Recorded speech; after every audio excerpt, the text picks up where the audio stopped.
E eu gostaria de começar os relatos de hoje com um caso que eu atendi, que eu trabalhei e que me impressionou muito.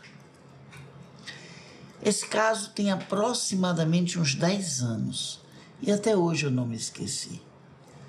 Eu fui procurada por um rapaz que tinha alguns sintomas de tuberculose. Ele tossia até sangrar, até cuspir sangue, né? Ele sentia muitas outras coisas, porém não tinha febre, e quando os médicos fizeram todos os exames, não encontraram nada, nem câncer, nada que justificasse. Não era uma coqueluche, ele passou por uma série de exames de médicos.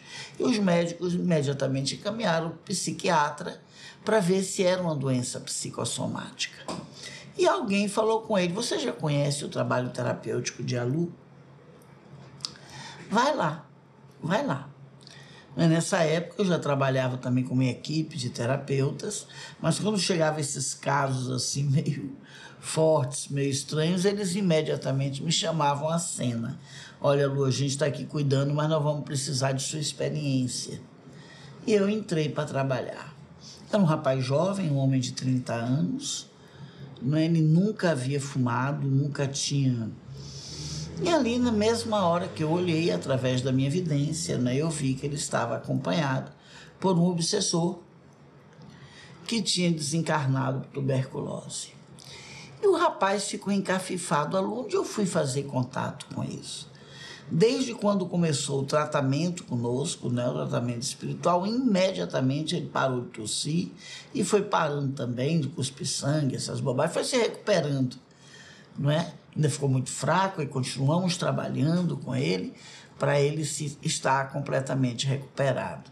Eu disse: espera você se recuperar e vamos investigar. Vamos investigar. E aí, veja onde foi, como começou esse processo de obsessão, não é? Ele se apaixonou por uma moça. E essa moça estava namorando um amigo dele. E ele cismou com a moça, o amigo dele brigou com ele, disse: olha, ela está comigo, ela está bem, mas ele disse que deu uma coisa nele. E aí ele vivia mandando recado, vivia mandando negócio através do computador, um e-mail, vivia a ponto dela dizer assim: olha, se você continuar assim, isso ele me contando a história dele, se você continuar assim, eu vou ter que chamar a polícia, eu vou ter que ter uma ação. O irmão dela também procurou ele. Ele disse: eu não sei o que deu em mim, Lu. Eu tive uma história com aquela moça e imediatamente eu informei a ele, né? Eu disse: olha, você tem tendência a desenvolver obsessão. Você estava obsediado por esta moça. Não é que ela tenha feito nada para você, não é? Você tem uma tendência e esse sentimento que você tem por ela fez isso aí despertando, e esse lado seu mais doentio despertando. Você precisa fazer terapia, acredito também que precisa da ajuda da psiquiatria, não é? Para poder você aprender a educar, melhorar a sua tendência a ser uma pessoa obsediada. E ele foi me contando a história. E chegou a hora que a família dela realmente tomou uma atitude e ele aí parou. 3 meses depois ele começou com essa tosse. Começou e se pensava que era um problema de rejeição. Muita gente dizia: pulmão é tristeza, ele ficou triste porque a moça não quis. Mas com o passar do tempo, das terapias, dos medicamentos que ele tomou, foi ficando claro que tinha uma coisa a mais. Tinha uma coisa a mais. Veja bem a história, não é?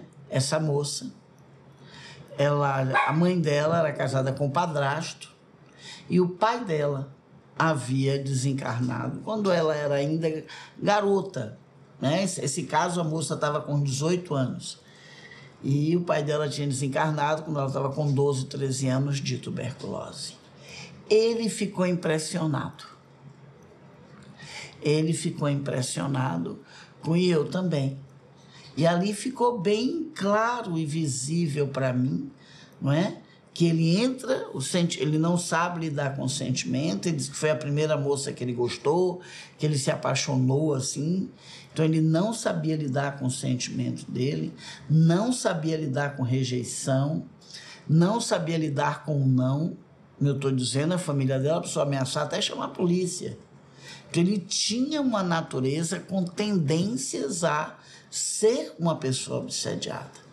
E ali ele foi insistindo, até que tinha do lado dela o pai, que desencarnou tuberculose, muito preocupado com essa filha, ainda se mantinha ali dentro da casa.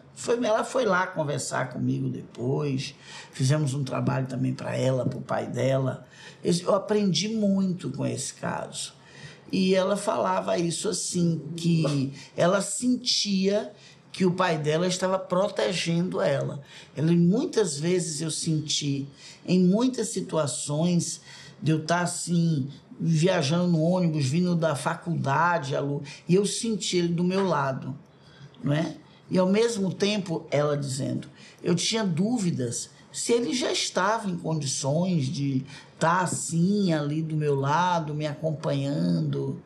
E com essa experiência que eu passei com esse rapaz que quis me namorar, ficou muito claro para mim que a ligação material que meu pai tinha comigo, ele ainda não estava pronto.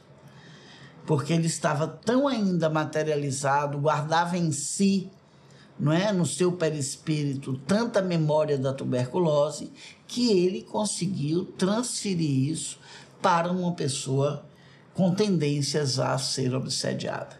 Se esse rapaz não tivesse essa tendência, se ele não tivesse todas essas questões que nós já falamos aqui, dificilmente esse obsessor, né, naturalmente o pai dela estava, infelizmente, na condição de obsessor, dificilmente este obsessor teria acessado os órgãos físicos desse rapaz, não é?